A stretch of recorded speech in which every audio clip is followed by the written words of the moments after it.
Әскери тікұшақ 15 километрде орналасқан жерге жетем дегенше түн батып кетеді. Әй, мен велосипедпен тез жетем ғой.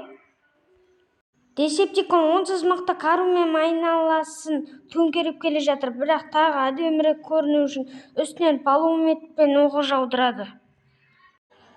Компьютердегі мәліметтерді көшіріп алу үшін ешқандай жеріне USB тықпай, десептикон қолдарымен жай ғана сымдарды үзіп ұстап тұрса жеткілікті екен.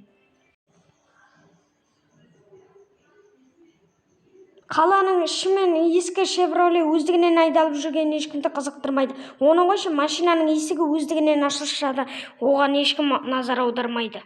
Компьютерлік желі дыбыспен де ақтарыла береді екен.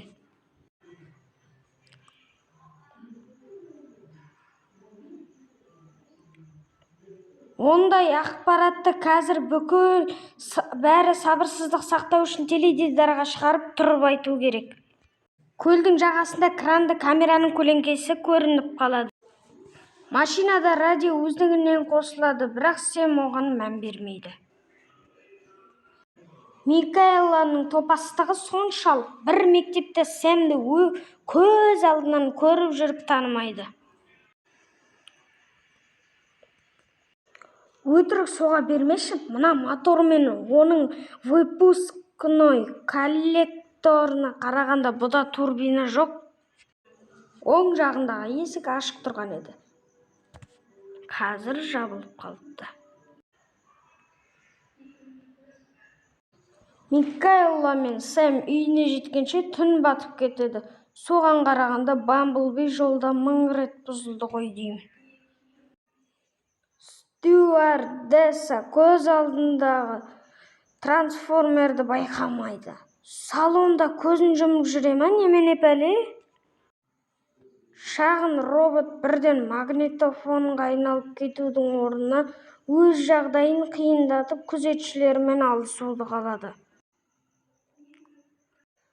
Ал қазір мына жағдайда қалай ешкім көрмейді? Немене өңкей кереңмен соқырлар жиналған ба бұл фильмге? Иттер кірпішті жұлып кете алады. Иттен қашқанда 1 метрдей биіктікке шығып кетсең дұрыс. Мына соқыр әскерлер медкомиссиядан қалай өткен?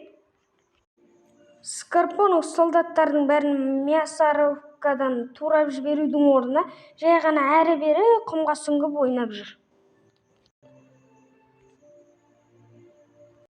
Сэм машинадан қашып келе жатып, тура Микаэла тұрған жерге тап болады. Машинаның ішіндегі менттің бейнесі біресе отырады, біресе жоғалады.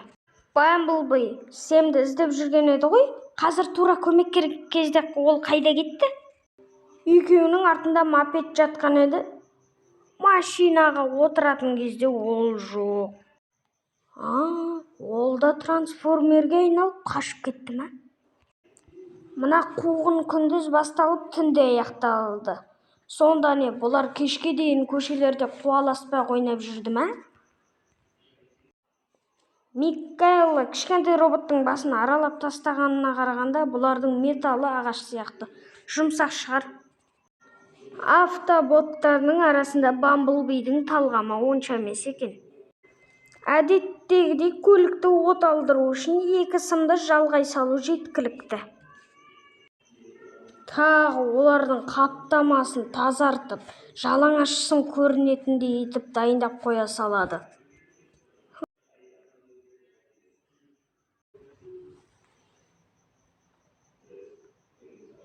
Мені 2-ге бөліп тастағың келе ме? Жоқ, мен сені жыртып тастаймын.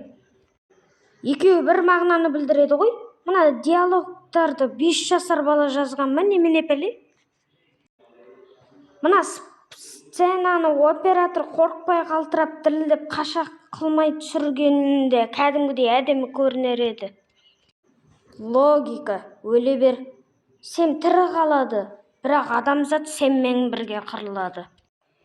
Бамблбидің осы жерде сөйлегенін байқасақ та, келесі фильмдерде не үшін екені белгісіз қайтадан мылқаулығымен қанымызды ішетін болады.